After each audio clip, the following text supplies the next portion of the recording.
کچھ ستاروں کا علم ہوتا ہے، آپ اعداد و شمار سے کرتے ہیں؟ جتنے بھی علوم ہیں یہ انبیاء کرام کی طرف سے ہمارے تک پہنچے ہیں، کیونکہ نجومی حکم ہے مثل کاہن کے، کاہن مثل ساحر کے، ساحر مثل کافر کے، اور کافر کا ٹھکانہ جہنم ہے۔ تو جن ستاروں کو آج سے پہلے دیکھا ہی نہیں جا سکا، اس کے اوپر پوری دنیا انہوں نے گھما دی، 7 ستاروں کے اوپر اور 12 برجوں کے اوپر۔ السلام علیکم، انفو نیوز نیٹ ورک کے ساتھ میں ہوں اقرا لیاقت۔ آپ لوگ جانتے ہیں میں آپ لوگوں کے لیے لاتی ہوں کچھ نہ کچھ نیا، کچھ نہ کچھ منفرد۔ آج بھی میرے ساتھ ایک منفرد انسان کی کہانی موجود ہے۔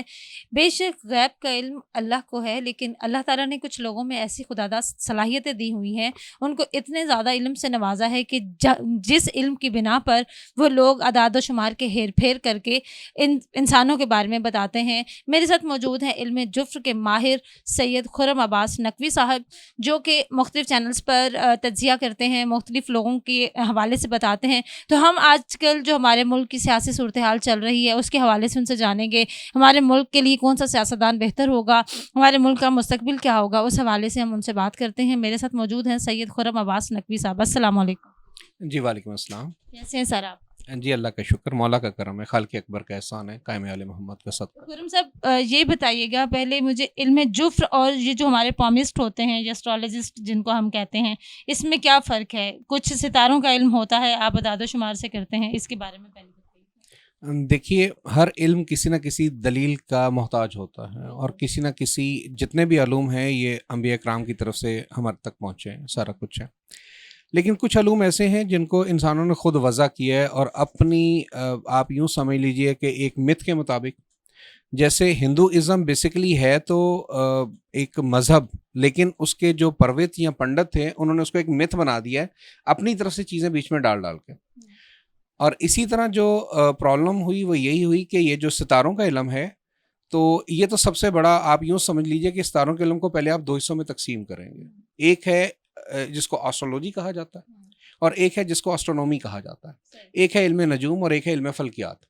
علم فلکیات کی اجازت دی گئی ہے، وہ بھی کسی حد تک، اور علم نجوم تو ہے ہی کفر اور شرک۔ اس کے لیے حدیث شریف یہ ہے کہ کوئی شخص اگر نجومی کے پاس جائے یا اس کی بات پر یقین کرے، اس کے لیے لازم ہے وہ رب باری تعالیٰ کی عبادت چھوڑ دے اور اپنی بات کے لیے کوئی اور رب تلاش کرے، کیونکہ نجومی حکم ہے مثل کاہن کے، کاہن مثل ساحر کے، ساحر مثل کافر کے، اور کافر کا ٹھکانہ جہنم ہے۔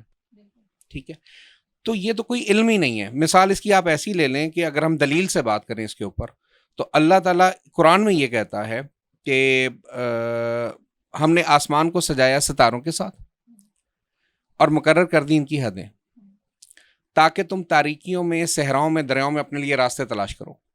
یہ اسٹرونومی ہے، کیونکہ صحرا نور جتنے بھی ہوتے ہیں وہ جو بھی کام کرتے ہیں، آپ نے دیکھا ہوگا کہ سمندروں میں چلنے والے وہ قطبی ستارہ ڈھونڈتے ہیں۔ قطبی ستارہ جو 7 ستاروں کی ٹرائی اینگل ہے، اس کے آخری 7 ستاروں کے جھنڈ، آخری 2 ستاروں کی سیدھ میں ہمیشہ قطبی ستارہ ہوتا ہے، اور وہ ہمیشہ شمال میں ہوتا ہے۔ جب آپ قطبی ستارہ ڈھونڈ لیتے ہیں، آپ کو شمال پتہ چل گیا، اس کے بیک پر جنوب ہے، دائیں سر مشرق اور ادھر مغرب ہے۔ یہ ہے علم فلکیات۔ ٹھیک ہے، آپ کہیں کوئی نجوم کہ جی فلانا ستارہ، زہرہ، جوپیٹر اور یہ وہ سارے کچھ ہیں، تو اگر آپ اس کو آپ ذرا سا بھی غور کریں تو یہ ٹوٹلی فیسٹ بکواس اینڈ جھوٹ ہے۔ کیونکہ گلیلیو نے دوربین ایجاد کی تھی 1615 میں، اور ہبل ایجاد ہوئی 1955 میں۔ تو 1955 کے بعد ہم نے دیکھا کہ ہم جن ستاروں کو چھوٹا چھوٹا سمجھ رہے تھے وہ تو بہت بڑے بڑے ہیں۔ تو جن ستاروں کو آج سے پہلے دیکھا ہی نہیں جا سکا، اس کے اوپر پوری دنیا انہوں نے گھما دی، 7 ستاروں کے اوپر اور 12 برجوں کے اوپر۔ تو یہ سارا کا سارا ایک ذہن کا اختراع ہے، اور کچھ بھی نہیں ہے، کمپلیٹلی جھوٹ ہے۔ کسی نبی سے یہ وارد نہیں ہے، کہیں پر بھی نہیں ہے۔ جو کاہن ہوا کرتے تھے، وہ نجومیوں کی جو پیشن گوئیاں جو کہانت ہوا کرتی تھی، بیسیکلی وہ کہانت نجوم نہیں تھا۔ کاہن جو ہوتے تھے وہ حضرت یعقوب کی بیٹے یہودا کی نسل سے تھے، اور ان کے پاس انبیاء کے صحائف تھے، جو انبیاء کے صحائف میں لکھا ہوا تھا کہ فلاں فلاں وقت میں ایسی ایسی چیزیں نمودار ہوں تو فلاں نبی کا ظہور ہوگا، تو یہ وہ چیزیں بتا دیا کرتے تھے۔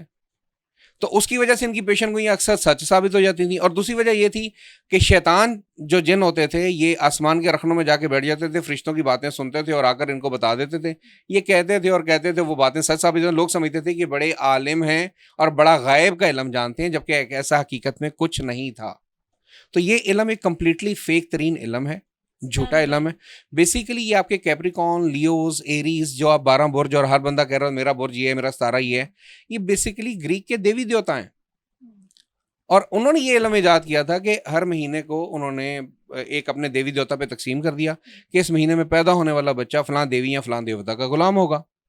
ٹھیک ہے, تو اس مہینے میں جو پیدا, اب انہوں نے رول کیوں کیا کہ بچپن سے ہی ایک بچہ نامینیٹڈ ہوتا تھا کہ میں فلاں برج اور فلاں ستارے کا ہوں اور فلاں فلاں لوگ میرے دوست ہیں اور میری شادی بھی فلاں فلاں برج یا ستارے میں ہو سکتی ہے, کیونکہ جن دیوتاؤں کی آپس میں دوستیاں تھیں وہاں شادیاں ہو سکتی تھیں, جن کی آپس میں دشمنیاں تھیں وہاں دشمنیاں تھیں. جو دیوتا جنگ کا تھا اس مہینے میں پیدا ہونے والے بچے سارے جنگجو بنتے تھے. اگر وہ کسان دیوتا تھا تو وہ اس کے مہینے پیدا ہونے والے سارے دہقان کسان بنتے تھے. جو اگر پانیوں کا تھا تو وہ پانی کے سارے کام کرتے تھے. جو تجارت کا تھا وہ تجارت کرتے تھے. تو ایسی چیزیں انہوں نے بچپن سے ہی نامینیٹ ہو جاتے تھے. وہ 7 سال تک تو بچہ کھیلتا تھا, اس کے بعد اس کو ماہر ترین لوگوں میں شامل کر دیا جاتا تھا, کیونکہ بچپن سے اس کو پتا تھا میں نے یہی بننا ہے. تو آٹومیٹکلی 14-15 سال کی عمر میں وہ اپنے کام کا ماہر ترین شخص بن جاتا تھا.